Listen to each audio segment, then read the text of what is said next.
Hello and welcome to Global Lens. Over the next 30 minutes, we put the spotlight on all the top stories from around the world. I'm Parikshit Luthra. These are top global headlines we're tracking. United States President Donald Trump finalizes crucial trade-related pacts with Malaysia, Thailand, Cambodia and Vietnam in the first leg of his South Asia trip. Also signs an expanded truce between Thailand and Cambodia that he helped broker in July. China presses for stronger economic ties and more open trade with ASEAN nations. Trump says Washington and Beijing are poised to come away with the trade deal ahead of his scheduled meet with China's Xi Jinping later this week. Adds that he could sign a final deal on TikTok as early as Thursday. Treasury Secretary Scott Bessent says both nations have reached a substantial framework and 100% tariffs have been averted. U.S. markets hit record highs on a potential trade deal between U.S. and China. Dow gains 0.5% while Nasdaq soars 1.5%. European and Asian markets were also in the green, with Japan's Nikkei crossing 50,000 for the first time ahead of Trump's meeting with Takaichi.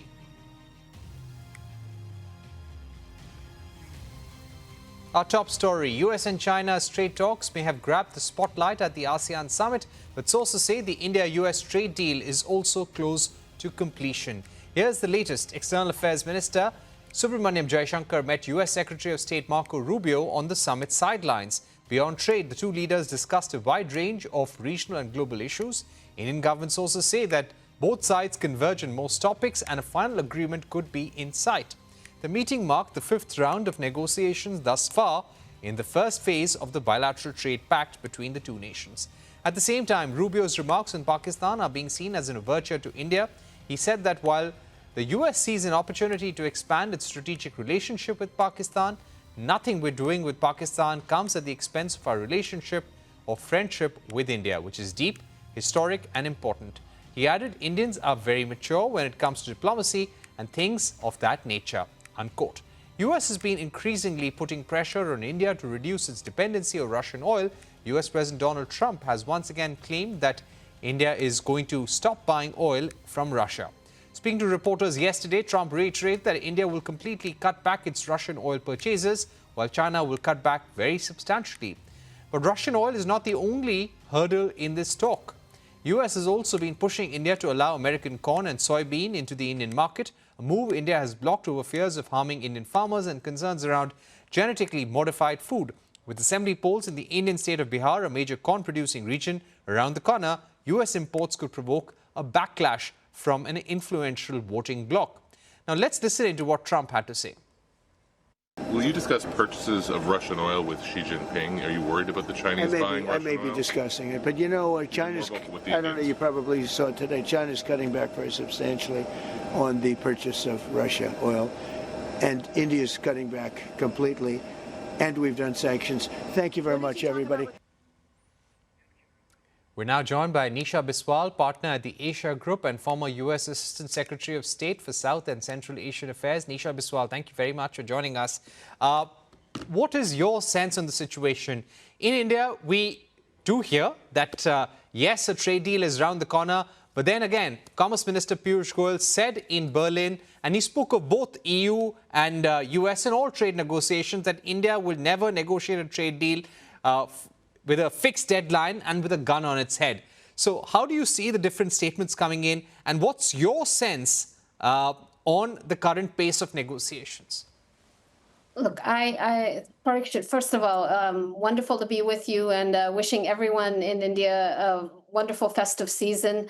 Look, I think that the U.S. and India have been in close discussions for some time on what I think will be a historic trade agreement. And I think that we have heard for some time that on a Phase 1A trade agreement that they have been quite close, with a few things that I think are still to be determined, but that the vast majority of the issues have been resolved.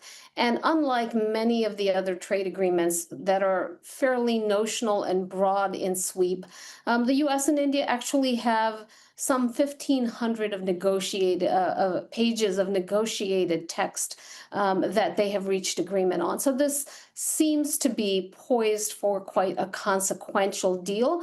But of course, until the two leaders hammer out a solution on some important points that I think are still there to be resolved, nothing is done until everything is done.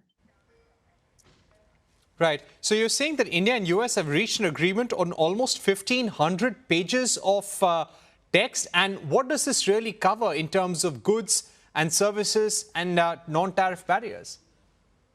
I think it covers quite a bit. Of course, we don't know. We haven't seen the text, but what we have heard is that there's been a very, very diligent effort by Indian negotiators and U.S. negotiators to work through a number of the different tariff lines, that there's been discussion of some of the non-tariff barriers, though, of course, much of that would still need to be addressed in a phase 2 process. Still, I would say that there's been strong discussions on market access, on lowering tariff lines for U.S. goods coming into India, as well as negotiations around what might be the landing zone for Indian tariffs against Indian goods coming into the U.S. Of course, it's very much in India's interest to avoid the 50% tariff for too much longer. And so that must be high on India's priority to deal with the 25% additional tariff on Russian energy imports, as well as the 25% on the baseline tariff. So I think that those are the things that the two sides have been able to really work through to a large extent. Nisha, what would be your sense on the landing zone as far as average tariffs go? This is assuming the 25% additional tariff as a result of purchase of Russian oil goes, and the reciprocal tariff also comes down. So when it comes to the landing zone, what would be your prediction? Well, I imagine that India is pushing hard to make sure that it is advantageously placed vis-a-vis some of its peers and competitors. We've seen that the lowest rate that has been negotiated has been around 10%, and that many, many other countries have been closer to 19, 20, 22%. So I imagine that's the delta within which India is trying to position itself. And I would look at something that's going to come in somewhere midway around there. But we won't know until we know what is finalized, because I think ultimately there are some important issues that have to get resolved, and nothing is done until everything is done. But I'm hopeful. I'm very hopeful that we can get there before the end of the year. What do you think is that Donald Trump wants? And do you think that a political nod from Prime Minister Modi and President Trump is all that the deal needs right now? No, I imagine there are still issues that need to get resolved. I know that there have been ongoing conversations with respect to India's import of Russian oil. I know that those discussions have been progressing well from all things that we have heard and what we have seen reported in the media. But I imagine there's still some elements of that need to get finalized. Ag and dairy continue to be an area of conversation. I think India has made quite clear that these are very, very difficult issues that may not necessarily be addressed in the first instance, but these are all issues that I think will need to come to a final agreement between the two leaders. Right. I would also like to ask you that when it comes to stopping purchases of Russian oil, would US and Donald Trump be satisfied that India has stopped buying directly from companies in Russia like Rosneft and Lukoil?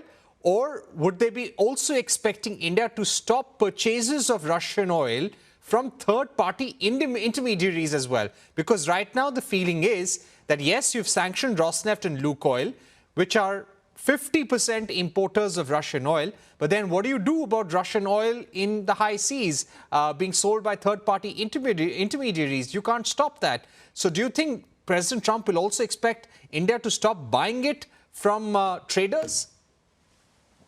Parikshit, it's a great question, and I certainly would not want to speak for the administration, and I think it's very hard to be predictive about the administration. On the other hand, I do think that if India takes the significant step of curtailing or drastically reducing direct purchases, that will go a very far distance in addressing the concerns that the United States has raised with them. I think the rest is a little bit hard to predict where the U.S. policy on this is going to go, especially because some of it depends on how the Russia-Ukraine dynamic continues to evolve. Right. What do you think Donald Trump would want from the negotiation right now? You said agri and dairy. Do you think there is some conversation going on soybean and corn as well?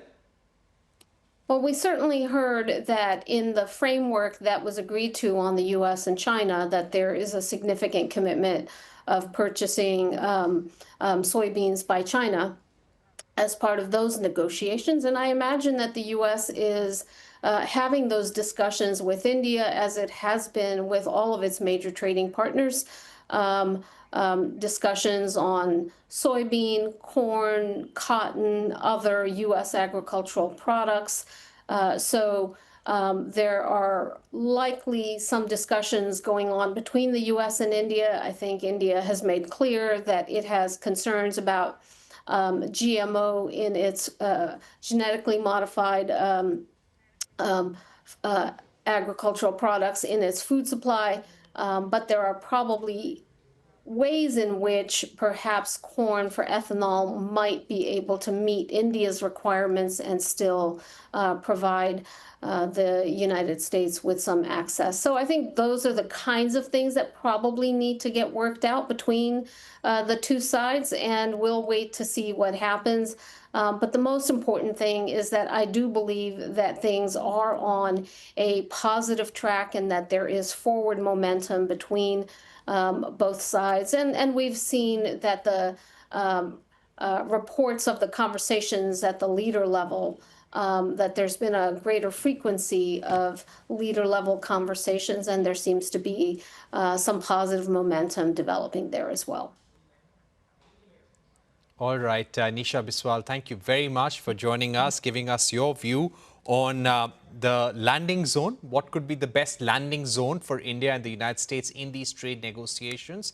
It's been a good weekend for the United States. They've had about 4 trade pacts that they've managed to secure on the sidelines of ASEAN. Let's see what happens to the India-US trade deal as well. Always a pleasure having you here on CNBC-TV18. Nisha Biswal. Let's move on. Time for a short break, but don't go anywhere. U.S. and China agree to a framework for a trade deal ahead of Trump-Xi meeting. Tariffs have been taken off the table and a TikTok deal is likely to be announced this week, claims Trump. We discussed this with former ambassador to China, Ashok Kantha, on the other side.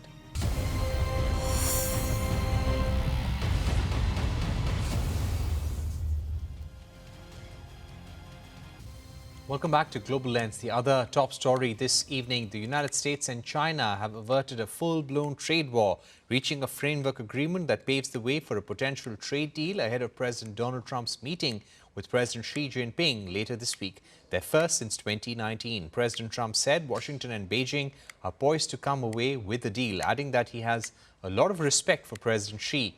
U.S. Treasury Secretary Scott Bessent, speaking from Kuala Lumpur, confirmed that both nations have reached a substantial framework and that the threat of 100% tariffs have been averted. Bessent and Trade Representative Jamieson Greer led the U.S. delegation in the 5th round of in-person talks. Speaking aboard Air Force One, Trump also said he could sign a final deal on TikTok as early as Thursday. Kuala Lumpur marked the first stop on Trump's diplomatic tour of Asia.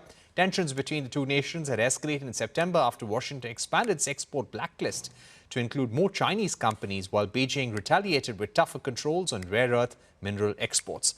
Will Donald Trump and Xi Jinping be able to seal a deal when they meet this week? Joining us now to discuss this further is Ashok Kantha, the former Indian ambassador to China. Sir, thank you very much for being with us on the program. Do you think a U.S. China deal is very much on the cards and it's just now about an announcement to be made by Xi Jinping and President Trump? Stage has been set for an agreement between President Trump and President Xi. As you just mentioned, a provisional framework was agreed upon during talks between U.S. Treasury Secretary and Minister He Fang of China, assisted by two trade representatives that took place in Kuala Lumpur. This is more in the nature of de-escalation. As you mentioned, China had taken recourse to a fairly radical set of export control measures, which were announced on 9th October. And after that, President Trump has threatened to impose additional tariff of 100% come 1st November. So that has been averted. Most likely, the temporary truce, which was lapsing on 10th November, will also be extended. There is understanding that apart from this temporary truce, China will take some short-term measures in terms of continuing export of rare earth minerals and metals. But important point to note is that China is not making any compromise from industrial policy it has announced. And this is quite radical with implications for all of us, including India. They've also agreed to, start consultations on a whole lot of issues. U.S. side has announced that expectation that China will resume purchase of soybean. As you know, China used to be the largest buyer of U.S. soybean, but this year, there's a bumper harvest in USA and China hasn't bought $1 worth of soybean, instead sourcing from Brazil and Argentina. So we have to see how much soybean China actually agrees to purchase. There will be continuing discussions on some other issues, including export control. Point I would like to emphasize that this is not really a full-fledged deal or agreement. This is more in nature of a de-escalation understanding, a sort of truce, because the fundamental structural issues remain between USA and China. Tariffs which were raised after Trump came to office second time, they remain at a very high level. In case of Chinese exports to USA, average tariff is 57.6%, whereas US exports to China, average tariff is 32.6%. So all that remains for the time being. And some of the major issues like overcapacity in manufacturing in China, those are not even being discussed at this stage. But nevertheless, de-escalation itself will be a significant step forward. Right. Do you expect China to resume supplies of rare earth magnets, rare earth manufacturing equipment, refining equipment to the United States, or do you think the US will continue keeping that leverage? Well, China may resume, supply of some rare earth magnets. I presume that's part of the provisional framework that has been agreed upon in Kuala Lumpur. But this will be in relatively small doses. China would not like USA to build up a stockpile of rare earth magnets. So this process will continue, where China will make some measured concessions in terms of exports without in any way weakening a very stringent export control regime it has put in place. Right.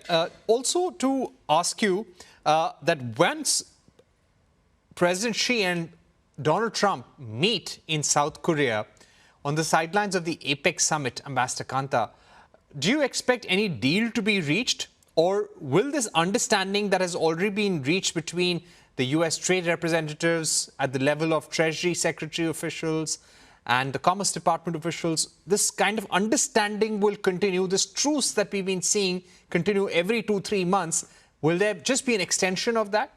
No, it will be more than that because, provisional framework agreement, which has been arrived at, readouts from both USA and China suggest that it's subject to endorsement by leaders as also domestic process on both sides.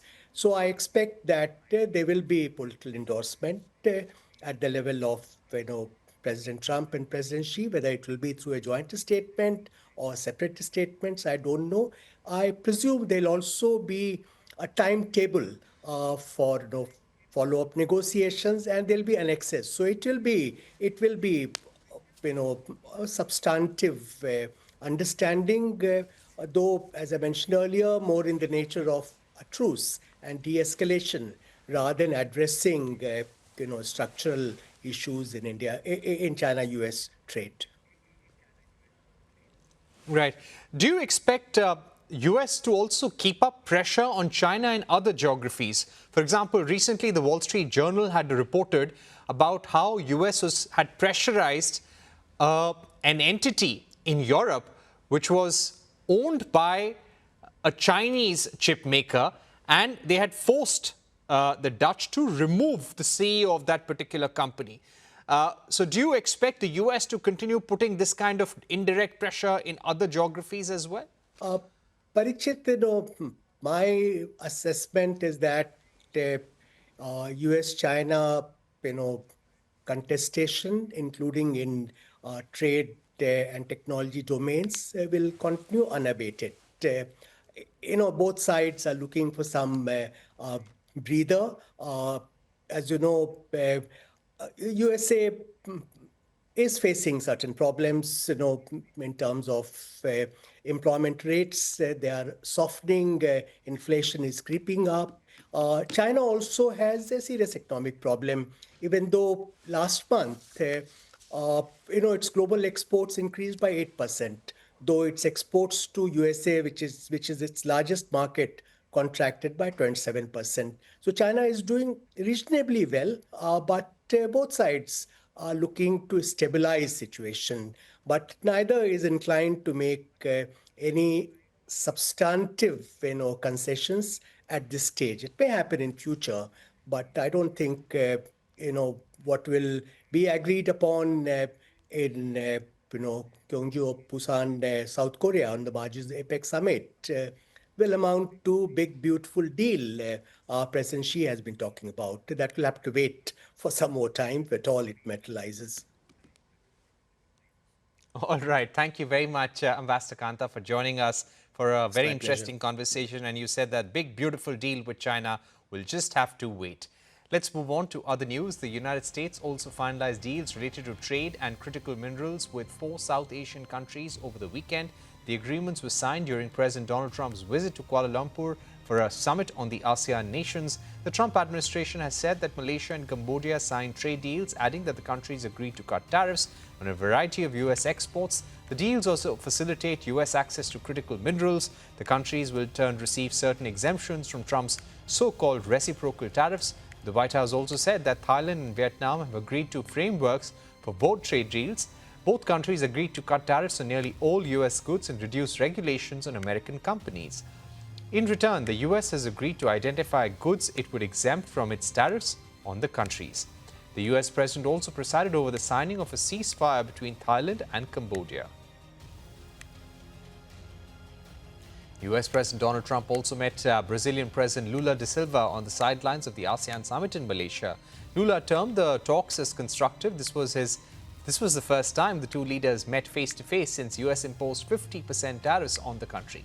President Trump said that both nations should be able to make some pretty good deals. He added, and I quote, "We have been speaking, and I think we will end up having a very good relationship. We always have had a good relationship. I think it will continue," end of quote. Meanwhile, Brazilian President Lula said that he had a great meeting with President Trump. They agreed that their teams will meet immediately to advance solutions to tariffs and sanctions against Brazilian authorities. Lula also said that President Trump guaranteed that the two leaders will make a deal. A quick look now at the trending stories from around the world. French authorities have arrested two suspects linked to the $102 million jewel heist at the Le Louvre Museum in Paris. Two men already known to the police were detained and one reportedly just before boarding a flight. However, officials have not yet confirmed if the jewels were recovered or not. The heist, which took place under 10 minutes, raised several questions over security in the world's most visited museum. Lando Norris delivered a commanding performance at the Mexico City Grand Prix, leading every lap to claim a lights-to-flag victory. The McLaren driver's win moved him to the top of the Drivers' Championship standings, holding a one-point advantage. Norris maintained control from the start, fending off challenges into the first corner as four cars fought for position. From there, he steadily extended his lead, finishing 30 seconds ahead of Charles Leclerc and Max Verstappen. British DJ Dom Whiting brought his drum and bass on a bike show to Madrid, leading hundreds of cyclists, skaters and pedestrians through the city streets in a high-energy mobile party. Whiting launched the project in 2021 during the pandemic to get people moving with music, and it's since become a viral sensation across Europe.